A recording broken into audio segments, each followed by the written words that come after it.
You're handsome, you know that? The words landed like a dropped wrench in an empty hallway. Loud, unexpected, and impossible to ignore. Malik Carter froze mid-turn, the flathead screwdriver still between his fingers. The bedroom light above had just flickered back to life, humming softly with a warm amber glow. He looked up from his work, blinking as he met the eyes of the woman leaning casually against the doorway. Maya Williams, 32, barefoot, dressed in a soft blue dress that clung to her silhouette with effortless elegance. Her arms were loosely crossed, but her expression was unreadable. Malik straightened. Thanks," he said, voice caught somewhere between surprise and suspicion. It wasn't the first time a client had complimented him, but this was different. Her tone wasn't flirty. It wasn't teasing. It was direct, honest, like a statement of fact, not a line. And that threw him off more than anything else. He wiped his hands on the rag hanging from his tool belt and stepped back from the light switch. The issue was a loose ground connection. Old house, older wiring. I replaced the terminal and added a surge stabilizer. You shouldn't see any more flickering. Maya nodded once, but didn't move. That's good. A beat. You always explain things like that. Calm. Professional. Like you've been doing it your whole life. I guess, Malik replied, carefully coiling the old wiring into a plastic bag. Clarity matters, especially when it's someone else's home. That made her smile. Not wide, not bright, but subtle. Approving.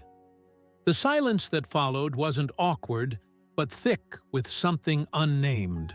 Maya finally straightened and walked into the room, her footsteps soundless on the dark hardwood floor. Do you have time for lunch? Malik blinked. Lunch? There's a little place 2 blocks down. They do a mean smoked turkey club. My treat, he hesitated. Everything about his upbringing, his work ethic, his caution, told him to say no. Never cross personal boundaries with clients. Never blur the lines, especially not when the client lived in a house with a 3-car garage and a driveway longer than the block he grew up on. But she stood there, waiting, not pushing, not pleading, just asking. I appreciate the offer, but I've got another job in an hour, he said. Half lie, half truth.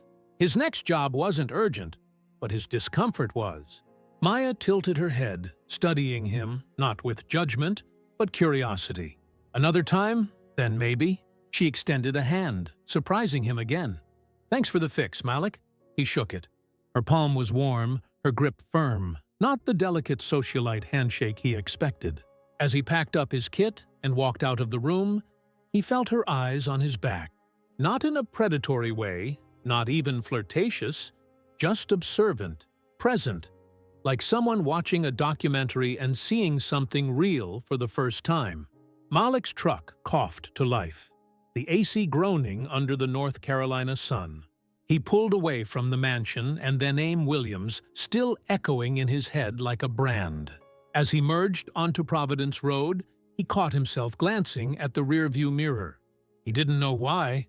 It wasn't like she was going to come running out after him. By the time he pulled into the driveway of his next client, a single-story ranch with peeling paint and a broken front step. He'd mostly shaken the encounter off. Mostly. Still, when he reached for his phone to log the job, he saw a notification from a number not in his contacts. The preview read, "This is Maya. In case you change your mind," he didn't open the message. Not right away. Instead, he put the phone in his pocket and got back to work. Malik Carter was not a man prone to fantasy.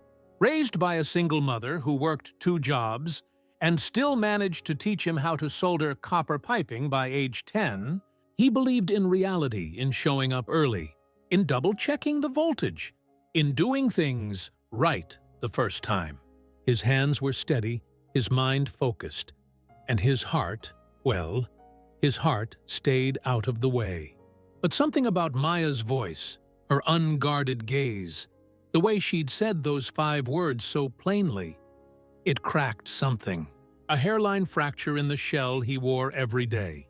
That night, he lay on the couch in his modest apartment above a barber shop, the hum of the city muffled by old windows. He He scrolled his messages again. Maya's name was still there, just her first name, just 7 words. He tapped reply, then stopped, deleted, tried again, then sighed. Maybe it was just lunch. Maybe it was something else. But Malik Carter had always been cautious, and he hadn't survived this long by confusing kindness for anything more. So he powered off the phone, rolled over, and told himself to forget it. But he wouldn't. Not yet. 3 days passed. Malik hadn't replied to Maya's message, not because he didn't want to, but because he wasn't sure how. Every time he looked at her name on the screen, his thumb hovered, hesitated, and backed away. What could he say? That he was flattered? That he hadn't stopped thinking about her? That he was a guy with rough hands and worn boots who had no business walking into a woman's life where art hung on the walls and the wine rack had a climate control system? It was Friday afternoon when the second message came. Smoked turkey clubs still on the menu. Tomorrow at noon I'll drive. This time she didn't ask. She invited, bold, straightforward like before. Malik stared at the message for a long moment, standing in the supply aisle of Bailey's Hardware. The buzz of fluorescent lights above, the scent of cut wood and machine oil around him, everything real, everything grounded. Had typed back, "Okay, drop a pin," and hit send before he could change his mind. Saturday arrived too fast. Malik stood outside the small hardware store off 4th Street, dressed in a crisp gray button-up and dark jeans. Not dressy, not casual, just presentable. The Carolina sun was high, but the air was mild. He adjusted the collar, rubbed the nervous sweat from his palms, and waited. At exactly 12:02, a silver Audi A7 pulled into the lot. Sleek, quiet, polished. Maya stepped out barefoot again, wearing a flowy blue dress. Not the same one from before, but close. Her hair was pinned up this time, soft tendrils falling around her cheeks. Malik straightened. "You always show up barefoot," she laughed. "Only when I'm trying to keep things real." They drove out of the city, past rows of brick storefronts and aging neighborhoods toward the hills. She didn't play music, just let the wind slip through the cracked window, soft and clean. They passed a cluster of old churches, a faded barn, a single yellow school bus parked in an empty lot. "I know a spot," Maya said. "Not fancy, but peaceful." 20 minutes later, they pulled off a gravel road into a wide open clearing tucked between tall pines. A narrow river flowed just beyond the tree-line, and a picnic table stood under the shade of an old oak. No one else in sight. Malik stepped out first, scanning the space like he was checking a fuse box. Cautious, quiet, observant. Maya grabbed a brown paper bag from the back seat and walked ahead, barefoot toes brushing the grass. They sat. For a long time, they didn't speak, just unwrapped their sandwiches and chewed. Turkey, cranberry, aioli, toasted sourdough. She was right. It was a good sandwich. Finally, Maya broke the silence. "Do you think I'm weird?" Malik looked at her, surprised. "What? I mean, I just asked a stranger to lunch, drove him to the woods barefoot." He smiled. "You're not weird. You're unexpected." She tilted her head. "Is that a compliment?" "It is if you've spent most of your life being ignored." That shut her up for a moment. Then quietly, "I don't ignore people. I noticed." They sat again in silence, but this time it felt different. Lighter. A bridge had formed. Not strong yet, but real. Maya placed her sandwich down, dusted her fingers. "I used to come here as a kid. My grandmother would bring me. She said the sound of the water could wash away whatever people made you carry." Malik nodded, watching the river dance over stones. Smart woman. "She was raised memmer than my parents did." He didn't ask for more. Just let the stillness answer. After a while, Maya leaned back on her hands, eyes closed, face to the sky. "You know what I like about you? I'm cheap labor," she chuckled. "Number you don't ask about my house or my car or what I do for a living. You don't seem impressed. I was taught not to stare at what doesn't belong to me." She opened her eyes. "And what if it does?" Malik met her gaze but didn't respond. Not because he didn't have a thought, but because her question wasn't about ownership. It was about worth. The light shifted. The air cooled slightly. A breeze rustled the oak branches above them. "I should go," Malik said softly. Maya didn't move. "Will you?" He stood slowly, brushing crumbs from his pants. "Not if you ask me to stay." She smiled, small but certain. "Then stay." So he did. They stayed under that tree until the shadows grew long and the wind turned cold. They talked about nothing. Favorite snacks, awful customers, childhood injuries. It wasn't romantic. It wasn't scripted. It was honest.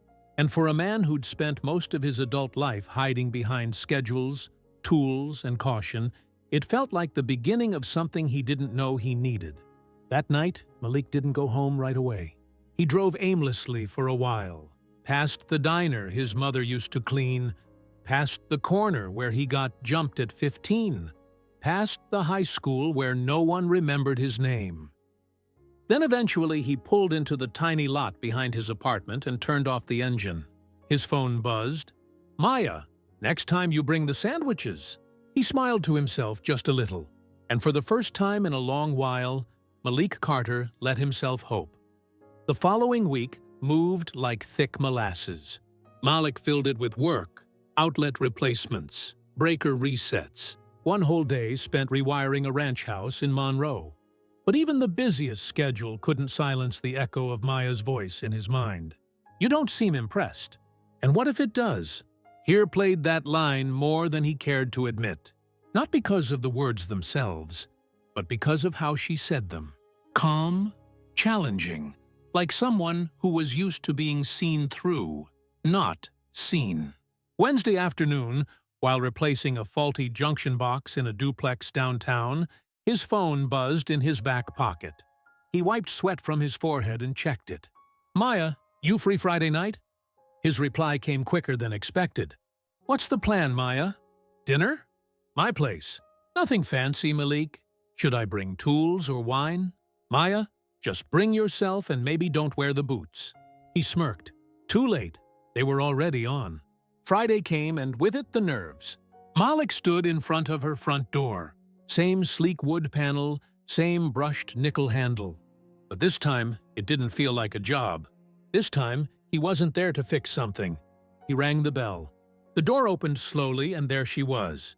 My Williams in a soft cardigan and leggings, barefoot again, hair loosely pinned back.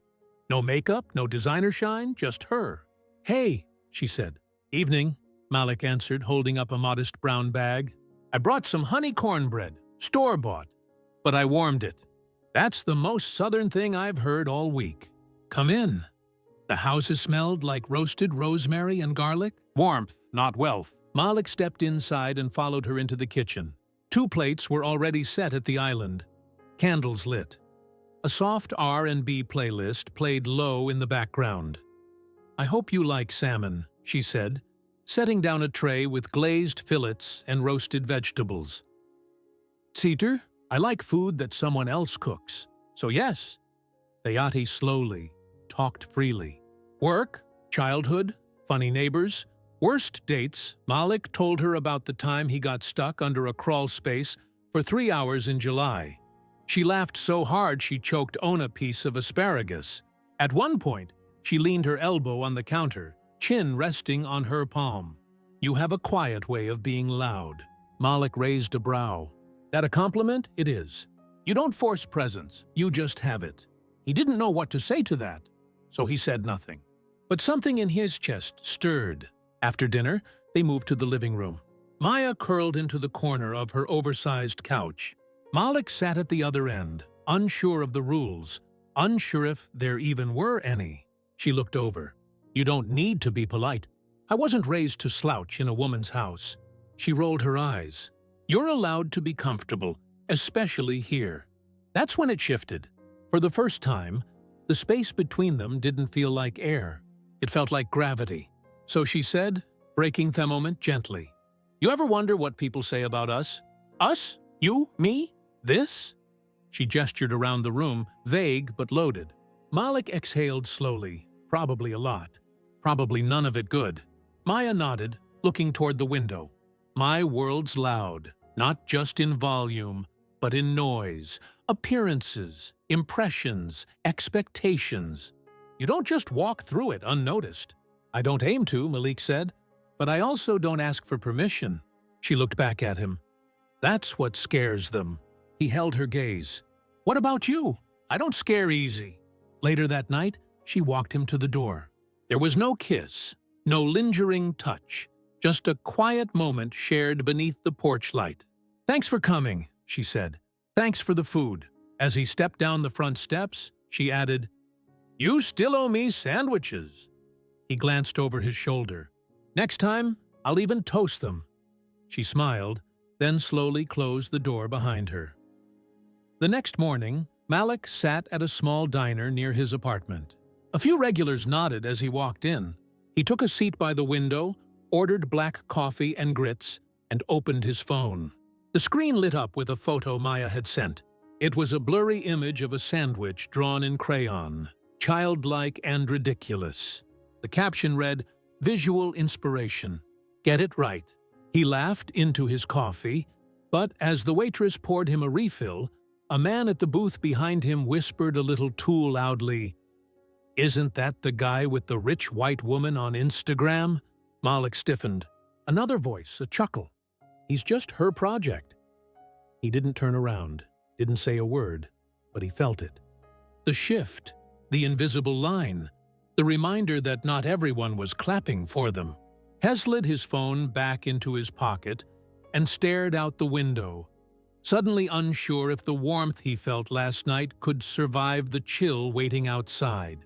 Monday came like it always did, early, loud, unbending. Malik buried himself in work, hopping from one job to the next like it was oxygen. A short in a kitchen panel in Matthews, a busted breaker in Dworth, a strange humming noise in an old Baptist church off Bays Ford Road. Each stop was a reason not to think, each task a distraction from the voice that echoed in the back of his mind. He's just her project. It wasn't the words that hurt most. It was the tone, the assumption, the ease with which strangers had decided he didn't belong in her orbit. Tuesday morning, his boss at Carter & Sons Electric pulled him aside before dispatch. Malik, he said, folding his arms, you got any idea why the Simons account just pulled out? Malik blinked. No, sir. I haven't even worked that property in weeks.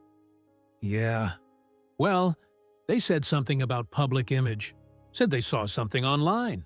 You do something I should know about.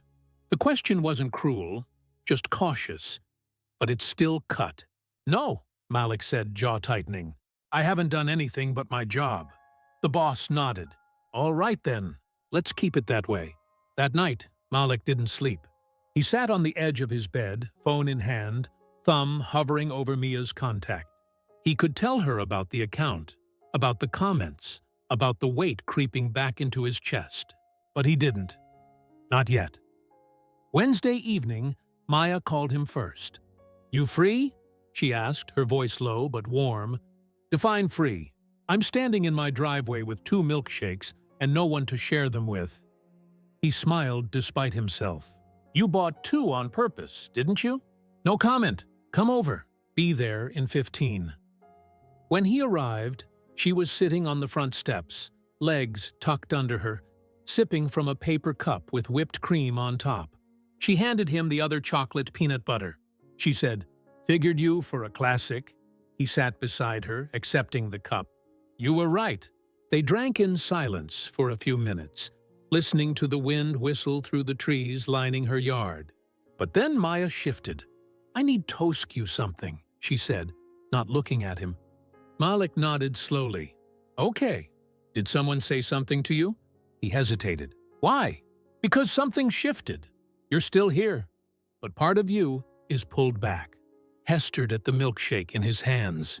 I heard something at a diner. Some guy called me your project. Maya exhaled long and slow. I'm sorry. You don't need to apologize for what people say. I do when they say it because of me. He finally turned toward her. It's not your fault I don't fit into their world. You fit into mine, she said, voice firm. And that's the only one I care about. A beat passed, then another. I lost a client, Malik said. Simon's estate pulled out after that video of us got posted. Maya stiffened. What video? Someone snapped a shot of us at the park. I guess it made its way around. Damn it, she whispered, standing up and pacing a few steps. I'm so sick of this. Sick of what? Of people assuming they get to decide what's acceptable, who I can be with, who you get to be. It's exhausting. Malik stood slowly. Then maybe we take a break. The words hit the air like a punch. Ma turned. What? Not from each other, just from the noise. You think that'll help? I think if I don't take a breath, I'll suffocate. She stared at him. Her eyes didn't plead. They didn't beg, but they did hurt. Okay, she said softly. If that's what you need, it's not forever. I know. They stood in silence, two people caught between care and caution. Then Maya stepped forward and placed her palm gently on his chest. You're not a project, Malik Carter. I know, you're not small. You're not temporary. You're not a symbol or a rebellion or a mistake. He looked at her, eyes glassy. Then why does it feel like I'm always fighting to prove that? She didn't answer, not with words, just leaned in and rested her forehead against his. And for a moment, neither of them moved. When he left that night, the porch light stayed on longer than usual, and Malik knew. The real battle hadn't even begun. Rain fell steady that Thursday afternoon, coating Charlotte's streets in silver. Malik watched droplets race down his windshield from the driver's seat of his pickup, parked outside his apartment. Wipers off, engine quiet. He hadn't moved in 15 minutes. It had been a week since the milkshake on Maya's porch. 5 days since he'd asked for space. 4 nights of half sleep, 3 missed calls from her, and 1 gnawing sense of regret. The silence hadn't brought peace, only clarity. He missed her. Missed the way she said his name like it meant more than 5 letters. Missed the way she looked past his uniform and into the man beneath it. Missed the feeling of being seen, not scanned. Malik reached for his phone. He didn't call. He didn't text. He drove. Maya's house looked the same. Wide porch, warm lights, wind chimes, dancing on the edge of the eaves. But something felt off, quieter than usual. No music through the windows, no shadow moving behind the curtains. He almost didn't knock, but he did. A few seconds passed before the door opened.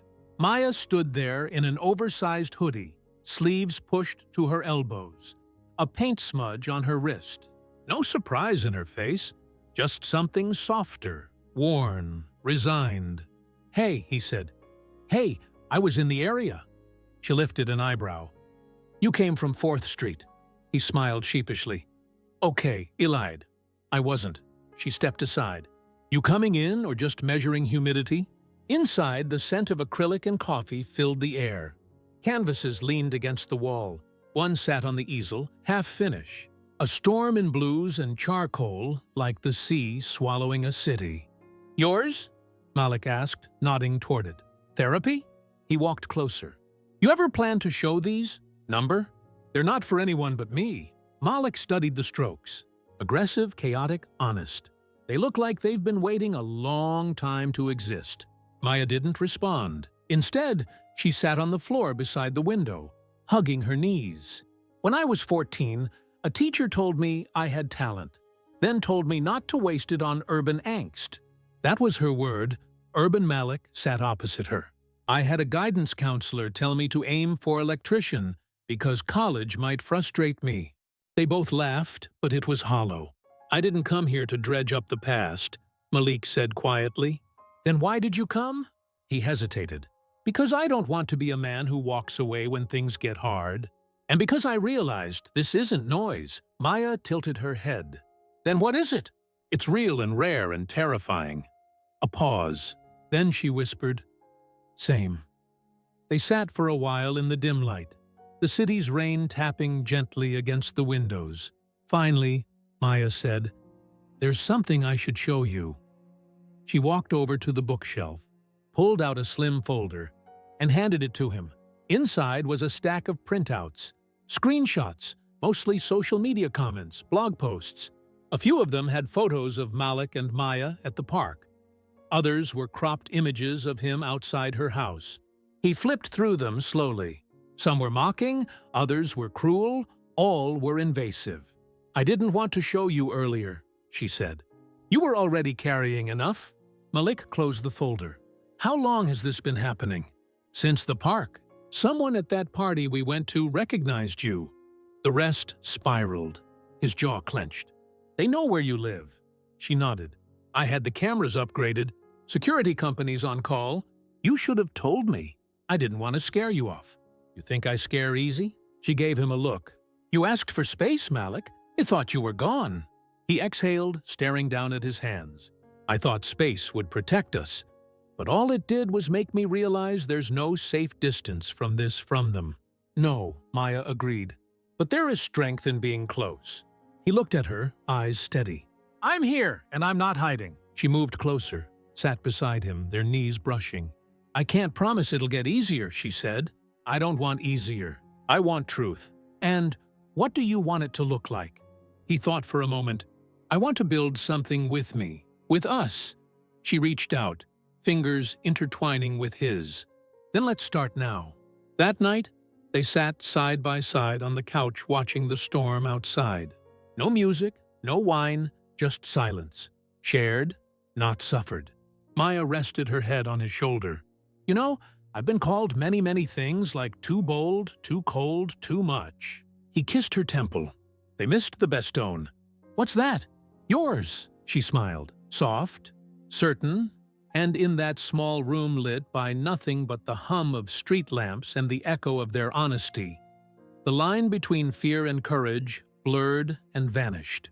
2 months passed, not in a blur, not in a rush, but in a quiet, deliberate unfolding. Sunday mornings became their ritual. Malik would bring breakfast, usually still warm from the diner around the corner, and Maya would brew coffee in the French press she swore made it taste more alive. They'd sit by the window in her studio, knees touching, sun spilling over their legs like a slow-moving river. The noise hadn't stopped. People still talked. Online whispers still hissed. But Malik had stopped listening. They were building something, and it was theirs. It was on one of those mornings, toast still on the plate, that Maya turned to him and said, "I have an idea." He smiled. That sentence usually ends with paint or mischief.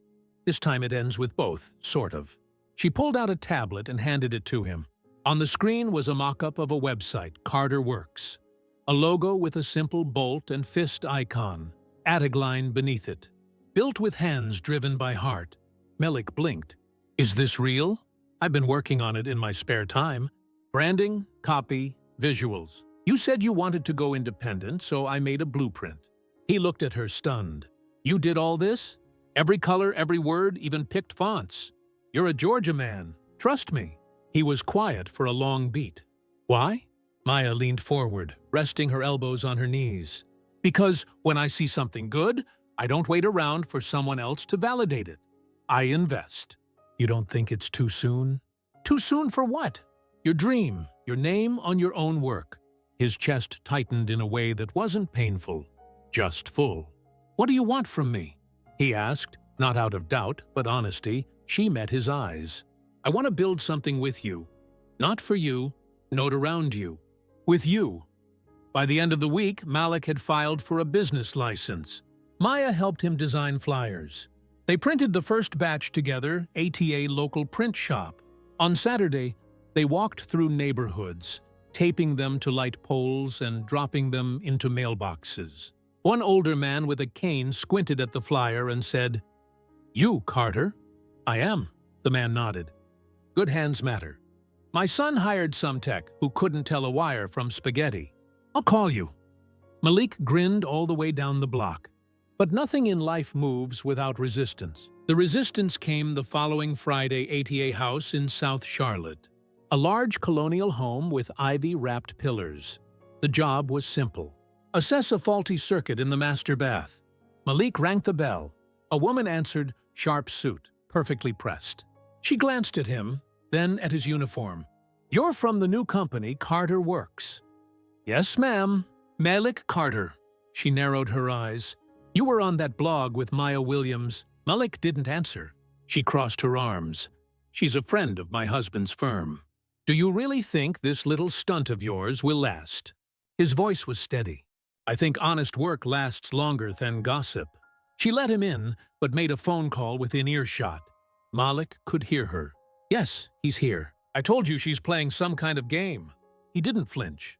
He fixed the problem, wrote up the report, left the invoice, didn't dignify the comments with a single word.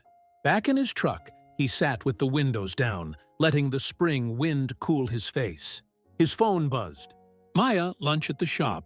Malik, on my way. Bring your paint hands. That afternoon, they met at the space Maya had rented for her design work, a converted brick storefront on a quiet street. She'd hung some of her smaller paintings on the back wall.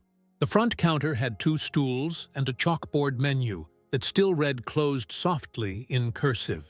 He told her what happened at the job. Her jaw tightened, but she didn't erupt. Instead, she walked to one of her canvases and flipped it over. I painted this 2 years ago, she said, right after my ex-fiancé told me I wasn't relatable enough for his clients. It was a black and white swirl of tangled lines, broken shapes stitched together by a thread of gold. I almost destroyed it, she said. But then I realized broken doesn't mean disposable. She turned to him. You're not a phase, Malik. You're not a scandal. You're not something people get to whisper about until the next news cycle. He stepped forward. And you're not my savior or my shield. I don't want to be. I want to be your damn partner. He smiled, pulled her close. Then let's keep building. Weeks turned to months. Carter Works grew slow and steady. Word of mouth, trust, quality. Malik started training 2 young apprentices from the neighborhood. Maya launched a small design studio out of the same space. They hosted community fix-it days once a month, free basic repairs for seniors, single parents, and veterans. The whispers didn't stop, but neither did they.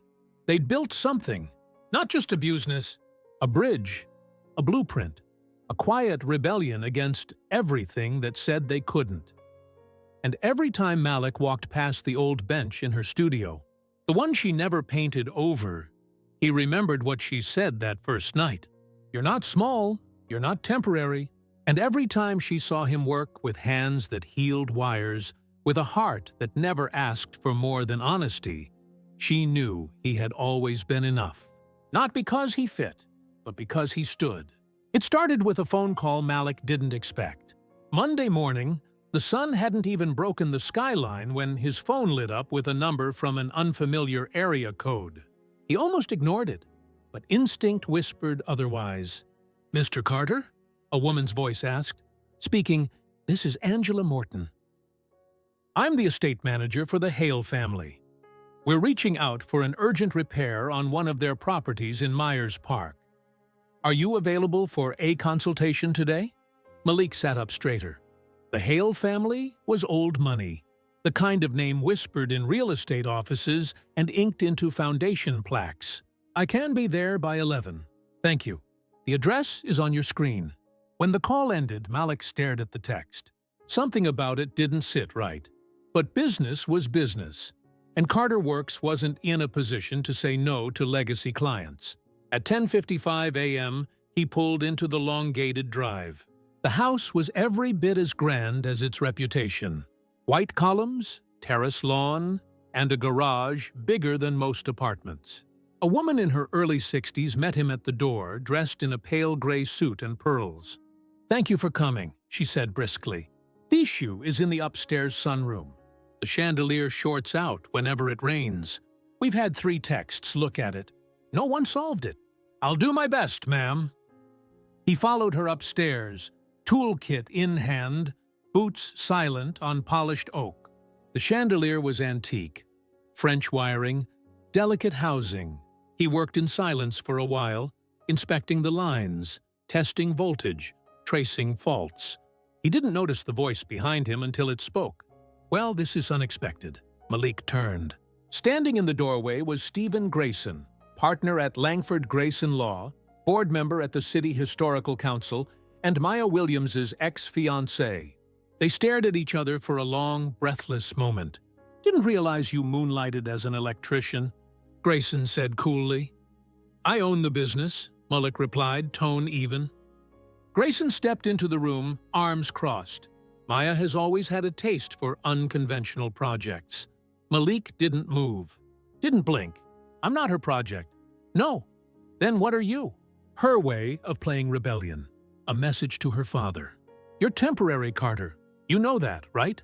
Malik clenched his jaw, but his hands stayed steady. He clipped a frayed wire, replaced a corroded connector, and responded without looking up. I build things that last, including myself. Grayson chuckled. Let's see how long that lasts when the novelty wears off. He turned and walked out. Malik finished the job in silence. When he descended the staircase, Mrs. Hale waited with a check already signed. You're efficient, she said with a smile. Much better than the last team. I'll be calling you again. Thank you, ma'am. Hess stepped outside into the blinding afternoon light. And for a moment, he couldn't move. Grayson's words echoed, but they didn't burn.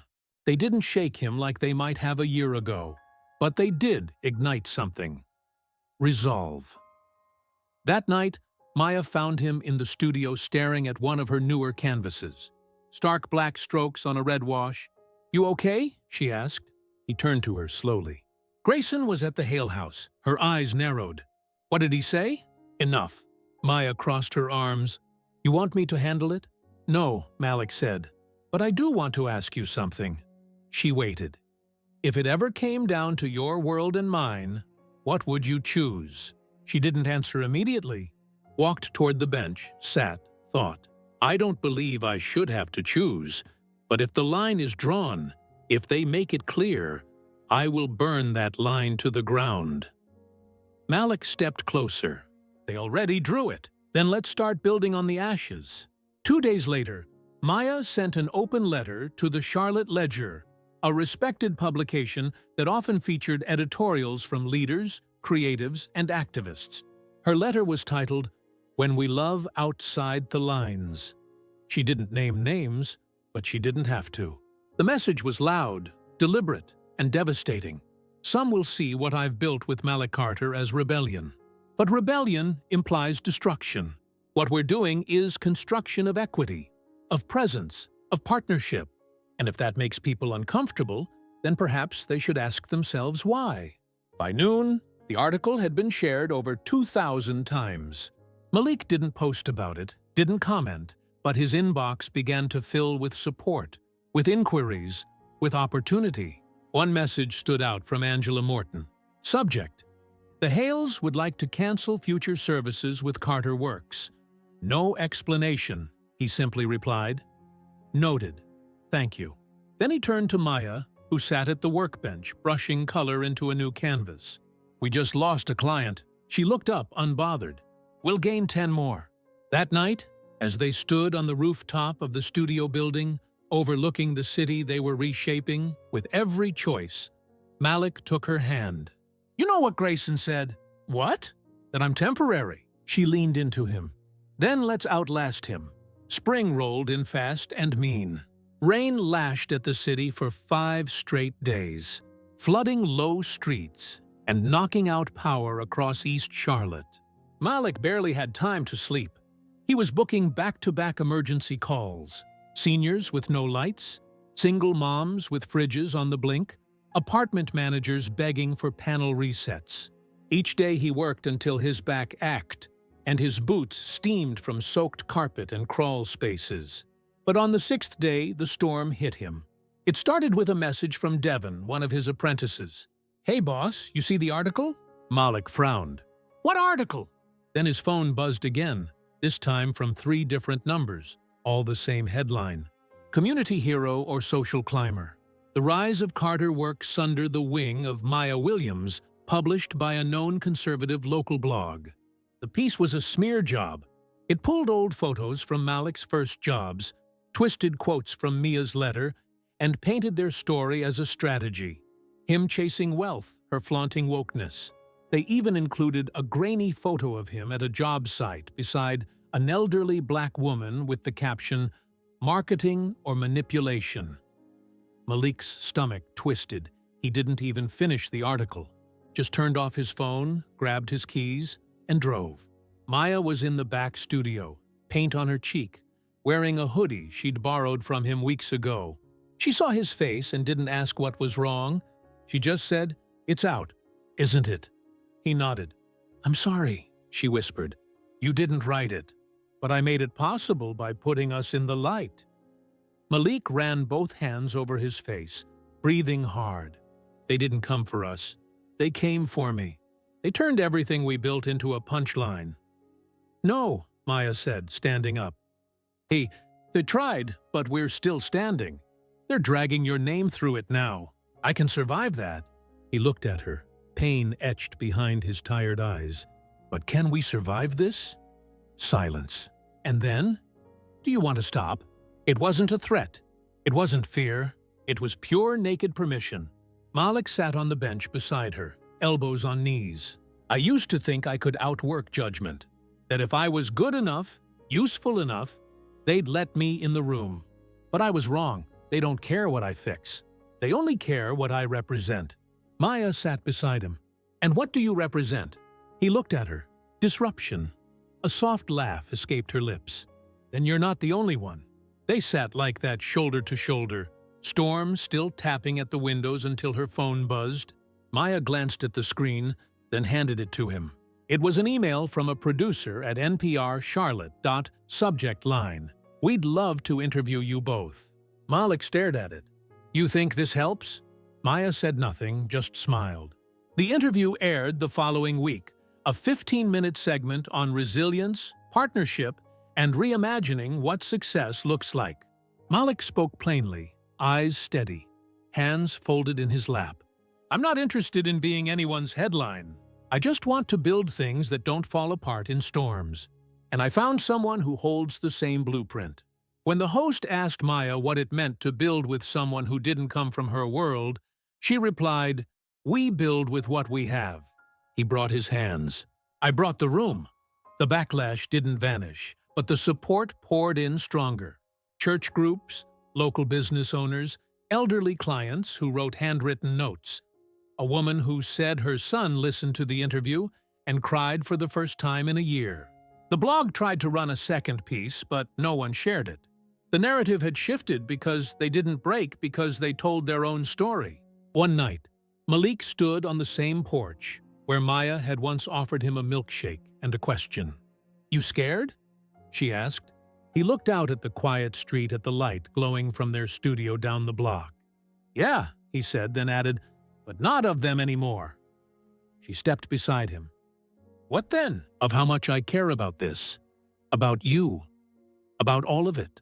"That's not fear, Malik. What is it?" She leaned into him, rested her hand on his chest. "That's weight. The kind worth carrying." Autumn came quietly that year.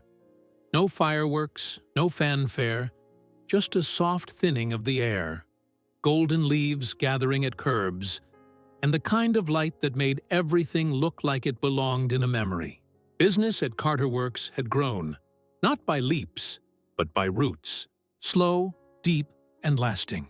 The calls came steadily now, not because Malik's face was on billboards, but because people trusted his name, his work, his word. He still answered every job personally, still showed up with a clean shirt and a steady gaze, still greeted every client with "yes, ma'am" or "no, sir," even when they were half his age. But more often than not, he walked into homes now where people didn't look at him like a stranger. They looked at him like the guy who stayed. One Thursday afternoon, Malik stood outside a modest two-story house on Belmont Avenue. It wasn't flashy. White siding, a red door, a cracked driveway that needed repaving, but it was theirs. He unlocked the door and stepped inside. The floors creaked. The walls still smelled faintly of primer, but sunlight poured in through the wide bay windows, landing on the wood like a promise. There were 2 mugs on the counter, his and Ma's, and a stack of paint swatches beside them labeled "dining room palette." She was in the back room, barefoot as always, crouched in front of a blank wall, a pencil between her fingers, a faint lineal ready traced across the drywall. "What are you doing?" Malik asked. Planning for? She turned to him, eyes glowing. A mural of what? Not sure yet, but I think it starts with hands. He smiled, walked over, kissed the side of her temple. You know this still feels wild, he whispered. What does you, Meher together, still standing? Maya turned toward him. Serious now. It's not wild, she said. It's earned. They stayed there for a long moment. No storm, no spotlight, just the quiet hum of a house beginning its first chapter. The dedication came 2 weeks later. Not for the house, but for the shop. They had converted the old storefront into a combined studio and workspace. One side held tools, shelves, and electrical diagrams. The other held canvases, brushes, and community tables where kids from the neighborhood came to learn on Saturdays. The front door bore a simple wooden sign, the Williams and Carter studio. That day, people came. Old clients, new friends, neighbors, teachers, even Devon's grandmother, who brought lemon pound cake wrapped in wax paper. Near the end of the ceremony, Maya took the mic. She didn't prepare a speech, didn't read from paper. She just said, "There's a difference between being given something and being trusted to build it. This space didn't fall into our laps. We laid every plank, screwed every hinge, painted every corner. And we built it knowing there would be days the world would ask us to choose. Between love and peace, between truth and safety, we chose each other, and we'll keep choosing." When she stepped down, Malik stepped forward. He looked out at the crowd. Older folks wiping their eyes, kids spinning in the leaves, and Maya watching him like he held a future worth defending. "I used to think the only thing I'd ever own was a toolbox," he said. "Turns out I get to own something a whole lot heavier." Hep paused. Hope? The room went still, then applause. Not thunderous, but real. That night, back at the house, they stood on the porch, wrapped in one blanket, watching the wind pull gold from the trees. "I still can't believe it," Malik whispered. Maya leaned into him. "Then let me remind you," she said. "We didn't just survive. We built, and beneath the autumn sky, in a city that once tried to draw lines between them, two people stood together, unshaken, unbought, unbroken. They hadn't just rewritten the story. They'd reclaimed it, nail by nail, word by word, hand in hand."